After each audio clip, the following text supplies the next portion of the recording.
So it's Ryan again. If this is the first video you're viewing, yay, nice to meet you. Uh, Whatever. Today I'm reviewing Fox's X-Men. Directed by Bryan Singer. He has a story by credit, so he's the person I put most of this on. I went into watching this movie again wanting to really love it because I remember loving it as a kid. It came out when I was 4.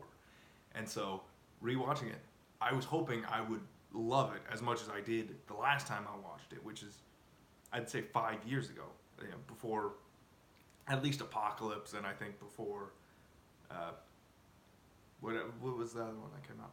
First Class? I think there's another one, but before those, which I'll get to those at some point, but I severely dislike this movie, and I think it's only in hindsight that I do.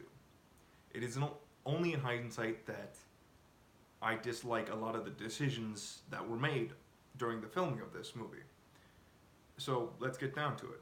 We start out in the Holocaust, which is a great scene. We dynamically show, oh, this is what a mutant can do. This is what mutants are. Oh, it very well, it does a very good job of demonstrating, oh, this is what would cause a mutant's abilities to appear. The stress and trauma of the Holocaust and all these things. And it very much sets up our villain, Magneto, pretty good. Except, where's this kind of drama the rest of the movie? I don't know. It's a kind of a weird feeling to say. But then we get on to our present day stuff. And I'm going to, as usual, or what I'm trying to do is talk about each character as they appear. So, the first character in a present time, or near future time, as they say, whatever. It's, why not just say, oh, present, man? Like it's sometime in the near future. I don't, like, fuck you, I don't care. I don't know why that bothered me so much, but it did. We meet Rogue, Anne-Marie. I don't think we ever get a last name in the comics or here, but Anne-Marie, whatever. And her mutant ability is, of course, to absorb powers and life essences of people, that whole thing. And this, again, is another scene that demonstrates, oh, this is why people maybe fear mutants, because she can accidentally kill someone by kissing them. And that is, it again, does a very good job of demonstrating, oh, just puberty can set mutants off, too. Like, it's not like a trauma thing. It can just be a regular puberty thing. And it's a very interesting, evocative, like, the first kiss is always a staple of, teenagerdom, in movies at least, And so, it sets the mood very well. And then, so I'm going to talk about Rogue. Rogue should be an interesting character here. They set Rogue up to be our protagonist, or our gateway into this world. She is a new mutant who is frightened of her powers and can't control them and all these things. So she should be the person we get exposition through. Like, she goes to Xavier's school and she's getting, oh, the X gene, that's what causes the mutation. Oh, this guy's Magneto. He can control metal. All these things. So we should be following her. But in the very next scene, we switch over to Wolverine. And I'm going to keep going with Rogue because that's who I'm talking about first. But why set up Rogue as our kind of gateway if you're not going to use her? Why set her up as a new mutant? Why set her up as anything? Why? Oh, why? But the characterization of Rogue in this movie I've never liked. Rogue, to me, has always been kind of codified in the 90s X-Men animated series. If you've never seen it, I think it's still a good watch, even if some of it doesn't hold up as well, especially like the animation, but I'd recommend it if you've never seen it, which I think you should have if whatever. If you grew up in the same time I did, I mean, I grew up watching reruns, so I'm sure if you're interested in that kind of thing, you've seen it, but if you haven't, go watch it. But Rogue has always been the badass Southern Belle who kicks ass and takes names and has a flirty relationship with Gambit, those things, they're lacking here. And you could make an argument that maybe they were trying to build up to that, like, oh, she's going to grow into that, but she never does. She's kind of dropped after the first film, and that's because at her core, the core of this character is she is a MacGuffin. She is the MacGuffin that Magneto needs to work his evil plan. She is not a character. She's not even an archetype. She is nothing but a MacGuffin. And that wouldn't be so bad if you actually characterized her, but they don't. They don't give her any character besides being that. She's shy, and she doesn't do anything. She's a non-entity for the most part. And why use her if you're not, like, quite easily, if you wanted an actual character to use, they could have, like, a better character to use in this part would be Kitty Pryde or Jubilee or someone else. But then you couldn't use her as a MacGuffin. But still, it would actually fit more character-wise if you hadn't used Rogue, but whatever. And, okay. So, if you don't know, another comic book thing. Rogue's mother is Mystique. So, they have one interaction in this movie. And it's barely an interaction. They don't even hint at, she's her mother or whatever. Like, it's a non-entity. Like, it's, maybe you don't want to add that in. Maybe that's just too much clutter. But then why use Mystique? Why use her if you're not going to do anything with her? Why use, two characters that are linked so close together that Rogue first appeared when Mystique was leading the Brotherhood, if I'm not mistaken. I might be mistaken. That might not be her first appearance, but they are linked. That was always the plan, to have them be, mother and daughter. So why have them anywhere near each other if you're not going to do anything with them? And that's pretty much with Rogue. She's, again, a non-entity. I'll get to her part in Magneto's plan, but honestly, other than that, there's not much to go on. Then we meet Magneto and Xavier. I love this rapport. I've always loved this rapport, and this is one of the few things this movie gets absolutely right. And I think it is because Sir Patrick Stewart and Ian McKellen are friends in real life. They are friends, in real life, so of course they're getting that friend kind of energy right. Whereas, I don't think if it had been two just different actors, I don't think they would have had enough material to work on other than that, besides their rapport. But, so Xavier has always been an interesting character in comics. And in this movie, it kind of gets it and kind of doesn't. For me, Xavier is a dick. He is barely better than Magneto, in a sense of, they're both gray. And I think this kind of captures it, but kind of not. Magneto's a little too evil for my taste, and Xavier's a little too good. But I still think there are some seeds of good stuff. So let's talk about Magneto and his kind of evil plan a bit. So Magneto is a character that has a very good reason for existing. He has a very good motivation in the sense that, he has seen the worst in humanity, so he will do whatever he needs to protect the people he loves. And, by extension, mutants. Like, he, of course, is... He's the mutant savior kind of thing. He has a bit of a messiah complex, I'd say. He wants to be leader of the mutants. And that's an interesting kind of thing, is he is justified to an extent. We're first seeing him react to, they want to make a list of mutants. And is that a good thing? Is that a bad thing? Well, Senator Robert Kelly does make some good points. But it's very much saying, are we justified in curtailing the rights of some people based on their abilities and all this stuff? And it's an interesting conversation that I don't want to have here because it get overly long and philosophical, but it is a very visceral thing, like the idea of, branding people as mutants because they are, like, you can't just take people's rights away because whatever. I don't know where I'm going with that, but so Magneto plans on turning the world leaders into mutants, or I guess that's what he's planning as, but I'm questioning the logic of this in the universe, right? So mutants aren't a thing. Like, you can't become a mutant.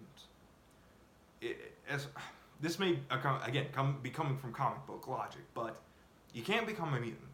You're either born with the X gene or you're not. And sometimes, like, the X gene won't activate or whatever, but you're either a mutant or you're not at birth. You could become a mutate in, like, mainstream Marvel Universe by having a lab accident or whatever, which I've always kind of had a problem with.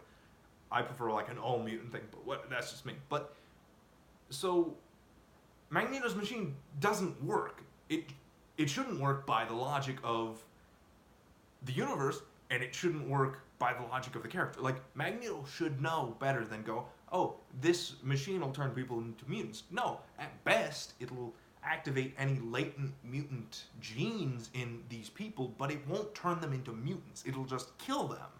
You should know that, Magneto. You're friends with the leading mutant research scientist, Charles Xavier. You should know that. It is a stupid plan. It doesn't, and I guess Magneto only surrounds himself by idiots. I mean, he does. Like, Sabretooth, Mystique, and Toad. Like, yeah, I guess surround yourself by idiots and you're never going to get any good feedback, Magneto, but, like, it makes sense, I guess, from an in-character perspective of, I want to turn people into mutants so that there's no more mutant versus human issue, but to me feels like Magneto is an idiot. It does. Because blood coming out my ears. That's how much it annoyed me. I don't know. And then we're introduced to our actual protagonist, Wolverine. Now, Wolverine, I can't say I love him in this movie. I can't say I love Hugh Jackman's portrayal of him in this movie. I don't think he was ever the right actor to portray this character.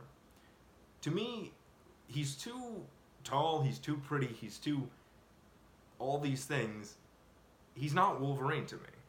Wolverine is a gruff, cynical, short, kind of animalistic guy. And Hugh Jackman never really feels that way to me. Even in Logan, which is a great movie, he never feels truly like Wolverine to me. And I guess he does feel like Old Man Logan, but Old Man Logan doesn't feel like Wolverine to me either, honestly. So I don't know what more to say with it. Like, Wolverine shouldn't be our viewpoint into this world, is where I'm getting at. Also. But Wolverine shouldn't be the guy who's getting exposition to have. He should be giving exposition of his own. He's old. He's one of the oldest living mutants, so he should know stuff. He shouldn't be... You shouldn't need to exposition to Wolverine, is what I'm saying. Wolverine is a guy you introduce to, Rogue as, oh, this is Wolverine. He lives here. He's part of the X-Men. He's one of the people already established. He's not, like, he should be walking into the movie. He shouldn't be the guy who's foremost in the trailers. You shouldn't be going, oh, Wolverine's the main character. No, you should be going, Wolverine is part of this ensemble, part of this group of X-Men. Because that's what the movie's titled, not Wolverine. It's called X-Men. It should be about the team. But Wolverine steals all the spotlight from, Cyclops, Jean Grey, Storm, and for no good reason. He's honestly not the best portrayal of this character. So while I'm talking about Wolverine, let's talk about Sabretooth. Another wasted character. If you don't, again, Wolverine and Sabretooth's relationship has always been a high spot in X-Men comics. It has always been an interesting point. They're both old, like mutants with healing factors. They're both old. They both really don't know much about their backstory. They're both amnesiacs to an extent. They know certain things, like like Sabretooth killed Wolverine's girlfriend, probably raped her, and like all these things, and like they know that much, but even that they don't know because it's all false. It's all different. So, what is their relationship? Why is Wolverine like? Why does Sabretooth hate Wolverine? Why do they hate each other? And to the point of, well, why have Sabretooth in this movie at all? Why? I mean, I think Tyler Mane, that's the guy's name. He's a wrestler who plays Sabretooth. Does an okay job at playing Sabretooth as bestial, but it's kind of missing something. I've always interpreted Sabretooth to have a baser cunning, or at least he's not as stupid as people would say. Like, he is animalistic, but he's also cunning and smart. He's not an idiot. He does speak multiple languages. He is a great tracker. He is all these things, and so his portrayal leaves a lot for me to be desired, but that's pretty much it. And Sabretooth and Mystique don't get anything to do together, and their relationship in the comics is also interesting. Sabretooth and Mystique are not a couple, but they do have kids together, and that'd be an interesting thing to bring up. Is we have kids together, but we hate each other and all that. Like, that'd be interesting to do, but they don't do it, so I don't know why I bring it up, honestly, because Sabretooth is, again, another non-entity. Anyone who isn't Professor X, Magneto, and Wolverine have literally no character. They have nothing to do because I don't think Bryan Singer cared enough about these characters. I don't know if he's a fan of X-Men or not. So I don't know what it is about this material that, like, I guess he didn't want to translate it good, because he also directed Unusual Suspects, right? The Usual Suspects, right? So, and that's a great movie. It does a great job of characterizing a lot of characters. And so, I don't know why this movie is so, in my opinion, bad compared to that one, but save that to another day. So we're introduced to Wolverine and a cage match. And this does another, it's a great way to introduce Wolverine. He is a badass, he's fighting all these things. And then it demonstrates, why are people afraid of mutants? Because this guy has, knives in his hands. It's scary. Like, I think legitimately Wolverine can be scary given the right context. And I think, like, from an outsider's perspective, that would be, like, pants-shittingly scary. A guy who is literally, like, berserk and claws and all these things. But then we have a little conversation between Rogue and Wolverine, which I guess is some characterization, but not much. A missed opportunity, as always, is Wolverine should be more of a father figure, and he kind of is, but it doesn't put enough emphasis on that. If this was anyone but, like, Rogue, I think they could have done more. Say there was an actual character behind Rogue, I think Wolverine playing father figure could be really cool, but it isn't. It isn't cool, it isn't fun, it's just kind of there.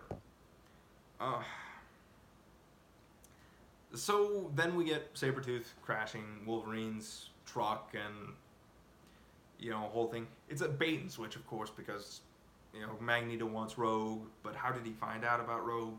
I mean, like, I can get Professor X finding out about Rogue because Cerebro, but I don't know how Magneto found out about her. Like, say Mystique was Rogue's mother in this, like, I could buy, like, she knows where Rogue is, but because there's none of that connection, I don't know why Magneto knows about Rogue. I guess it's just a plot hole, or maybe like someone could contrive an explanation. But like, I need I need that contrivance. I need someone to tell me why that is happening, not just, oh, of course Magneto knows about this because Magneto is, the villain. He needs to know about shit. But and here's the thing. I say here's the thing a lot. I need to stop saying that. But Wolverine gets knocked out for an absurdly long time here. I think. I think Wolverine has to have been out for hours at least. And I don't buy Wolverine being out for that long because Wolverine's Wolverine. And then when he wakes up, like, Professor X is dicking with his mind. Like, he's whispering things in his mind. Why is he doing that? Why doesn't he just, like, go, oh, freeze, Wolverine. Like, stay where you are, Wolverine. I'm going to control you there. I'm going to wheel down, and then we're going to talk. I'm not going to let a crazed beast run around teenagers, like, hoping he doesn't gut them. Like, that's just weird. Like, maybe it seems like a cool scene, but it doesn't make much sense to me from a character point of view, like an in-universe point of view. But I wrote this down specifically. We get a Kitty Pryde and Jubilee cameo, which they'll later be recast in other movies. But like, why is it weird? It's just a weird thing. I thought I had to write down. Honestly, like, there's not much after this point. It's all, the setup kind of does way better than the payoff. The Ellis Island stuff is very much a letdown, in my opinion. Wolverine joins the X-Men, all this stuff, but honestly, and so at one point during the going to Ellis Island, we had a point where Scott says, "Oh, would you prefer yellow spandex?" And I always think when that line comes up, it's like, yeah, I would. I would prefer, you guys in actual costumes. I would prefer Wolverine in his classic yellow and blue costume. And I know some people like the brown and tan one better. I've never liked that as much. I've always preferred the yellow one just because it's the one I grew up with. That's the one I'm most familiar with.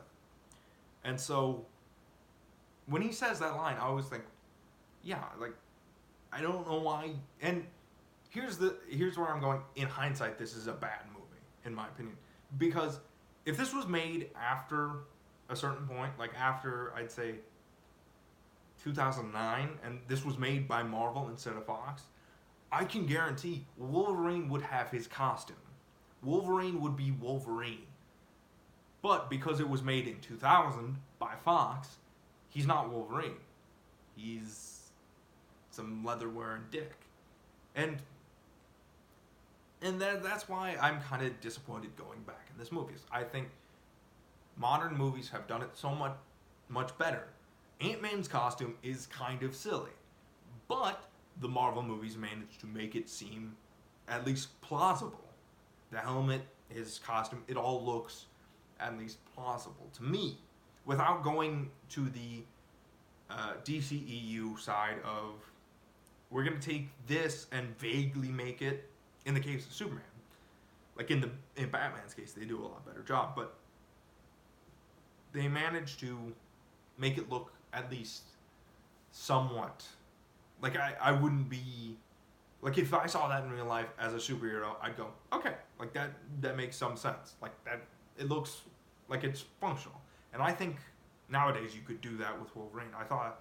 I saw stills, there's a deleted scene in Wolverine, the Wolverine of, like there's his suit.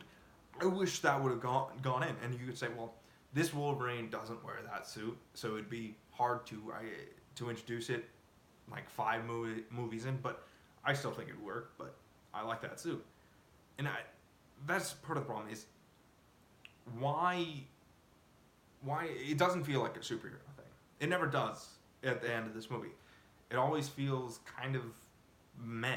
It doesn't feel as dynamic as a superhero should. It always feels very muted and ugly and boring and dark and all these adjectives that never feel superhero-y. And there was a period in the 2000s where they did this in the comics too. I think based on the movie is the black leather costumes that don't look, in my opinion, any good. The set design, like the costume design in this movie, it just ruins it for me. Like I have no problem with a character wearing silly outfits because that's kind of the conceit of comic books. That's kind of the thing is people wear silly outfits in comic books and we understand that and that's part of the appeal, not part of the problem. I like that. I like Superman's undies on the outside look because that is classic, that is dynamic. The same reason I love that look for Wolverine. It's because it's classic. It's, you know, it screams Wolverine to me whenever I see it. Whereas these leather ones don't really scream anything to me. They seem very just boring. So they save Rogue and really nothing else. Wolverine goes and he goes to find out more about his past. But I just don't. At the end of this movie, I'm not left wanting to go watch the other ones, honestly. I'm left kind of relieved that Fox is not making any more of these once the Disney Fox thing goes through. I am very much relieved to see a new Wolverine. I'm more excited than ever to see a good, faithful X-Men adaptation because this one is so poor. This one is just meh. And again, coming from this from a comic book guy's perspective, maybe I'm being too critical of... Yeah, I'm a purist at heart. I will say I do believe myself to be more of a purist when it comes to comic books, but that's what I am. And so if you disagree, like, and you think maybe it's a better movie divided from that, but I don't think I can divide it. You know, I don't think I can separate it from the comic books, honestly. So I don't think I gave any star ratings for the other two movies I've done, right? But I'm gonna do one for here. I'd say it's 1 out of 5 stars or whatever. I don't know. We'll see if that like kind of thing sticks. Maybe going forward, maybe I'll do that. Maybe I won't. Who knows? But it's just not my favorite. And so, segueing into the second half of this video, or probably not second half, but second bit, I'm going to talk about my hopes for X-Men in the MCU, seeing as that's probably coming up eventually. My biggest hope, or my biggest fear, is that they're going, like, my biggest fear with X-Men in the MCU is that they are going to, like, after Infinity War and Avengers 4, they're going to try and make the X-Men replacements for the Avengers, rather than being the X-Men. Like, and I think we do need a replacement for the Avengers, and I'll nip that in the bud and say, what I want for the replacement for the Avengers is Thunderbolts, not X-Men. Just let the X-Men be in their little corner of the universe and crossover when necessary. Honestly, I would love an X-Men... Well, we kind of do have X-Men TV shows running right now. Legion and Gifted. Kind of. I don't consider them X-Men TV shows. I consider them whatever. But I want an actual, like, X-Team TV show. And even if you want to use Wolverine and those guys for the movies, what I really hope for is, like, an Exiles TV show. I would love an Exiles TV show. And if you don't know what the Exiles are, they're a comic book team that are they're all mutants and they go through like universes and stuff, and it's a fun little like comic book. I enjoy it. I recommend that like wholeheartedly. But like I don't want just I don't want X-Men to be kind of watered down. I don't want them to have to be the replacement for Captain America. I don't want Wolverine to have to go there. I would rather, I'd rather a TV show again.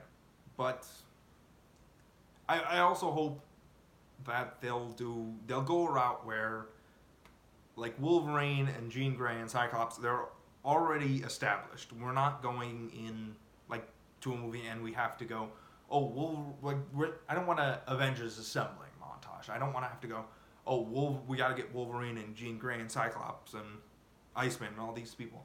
I'd probably go, they tried to do with this movie is have a viewpoint character, have a Kitty Pryde or a Jubilee or whoever, someone that is a new mutant who is getting introduced into this world. That way, we don't need to have Wolverine be the focus or whatever. I want just a solidified like team of mutants already on the scene when we get our first movie. I want, and like the ideal lineup I think of an X team I would like is I guess Cyclops, Emma Frost, Wolverine. I'm trying to think who else I would want. I'd probably Beast and I'm trying to think another, maybe Colossus, because then you could have Kitty Pryde, who is connected to both Wolverine and Colossus as the viewpoint character, and then you'd have interactions between them. Also, here's another stipulation I would want is have if you're having the Brotherhood of Mutants be the villains, have at least Rogue, I think, be part of the Brotherhood at first. Then you can have her switch sides or whatever. As like a neat little homage to where she started. But I don't know. I'm hopeful is all I can say for the future of X-Men. I'm hopeful that eventually we'll get a very comic accurate movie. And to be honest, I'm more hyped on the X-Men than I have been in years, because if I'm being honest, the modern X-Men comics aren't the very best, and I think that's kind of been on purpose from Marvel. I think they have been neglecting X-Men by and large in the comics because they were owned by Fox, and when the Fox deal goes through, I hope we see a resurgence in the X-verse or whatever you are, like the X-Men group of books. That's my big hope, and I'll have to do another video. I've kind of gone away from Marvel a lot. I was already a DC guy, but that's another video. Okay, so I've been Ryan. Again, if you don't see this, whenever you see this, Happy New Year or whatever holiday you're watching it on. But okay, so bye.